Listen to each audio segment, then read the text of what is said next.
Hi, thank you for choosing Birth Control Care Center. I will be reviewing the surgical abortion procedure with you. After completing your paperwork and payment, you'll be escorted to a counseling room. There, one of our staff members will review your medical history with you, review the consent form, and review your counseling form. We will check your vital signs and take a tiny blood sample to determine if your blood type is positive or negative, and if necessary, we may check your blood count. Your pharmacy information will be verified, and we will review your post-procedure medications with you. We will insert an IV and give you any pre-procedure medications you may need. Usually, you will receive an antibiotic before your procedure, which reduces the risk of an infection. Even without the antibiotic, an infection is very rare. When the procedure team is ready for you, one of our staff members will walk you to the procedure room. There, we will ask you to undress from the waist down, help you up onto the procedure table, and cover you with a sheet. Then, one of our staff members will put a blood pressure cuff and an oxygen monitor on you. The surgery team is made up of your doctor, a surgical assistant who assists the doctor and performs ultrasound guidance during the procedure, and a nurse who will monitor your vital signs and give you a hand to hold.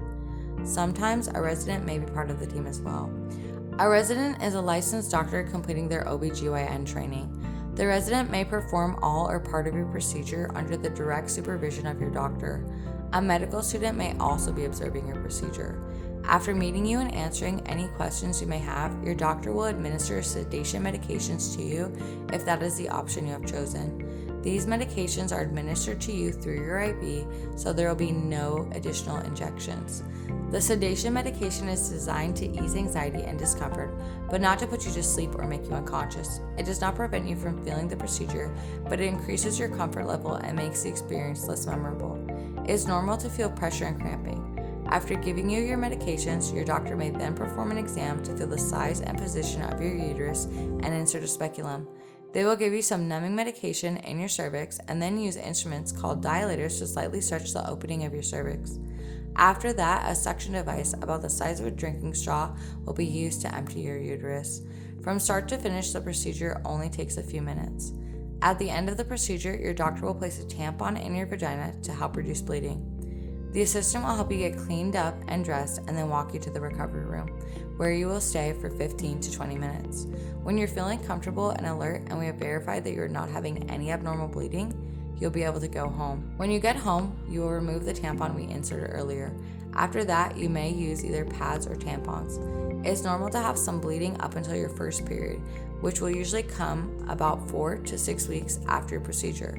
Your post-procedure instructions include information about normal and abnormal bleeding. Starting a birth control method will help reduce bleeding and regulate your periods. You may resume all activities, including sexual activity, bathing, swimming, working, and working out, as soon as you feel up to them. We never recommend douching. Remember, if you're not using a method of birth control and you resume having sex, you may become pregnant again. We are available to you 24 hours a day, 365 days a year. Call us at any time if you have any questions or concerns.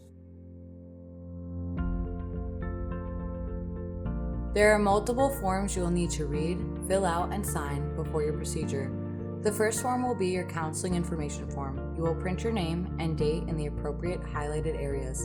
Then you will read and respond to the highlighted questions on the rest of the form. The following page will be the Nevada Written Informed Consent Controlled Substance Therapy for Pain form. This is a consent form for receiving narcotics. For this form, you'll need to read and initial in the appropriate areas. Turn the page over, read and initial the remaining sections on the page. Then you will sign and date the form. The final paper you must fill out is the consent for surgical abortion form. Here, you will print your name, read the paper, and initial in the designated areas under the patient column on the left side. Then you will turn the page over, read it, and initial the designated areas once again on the left column. Sign your name and date the page.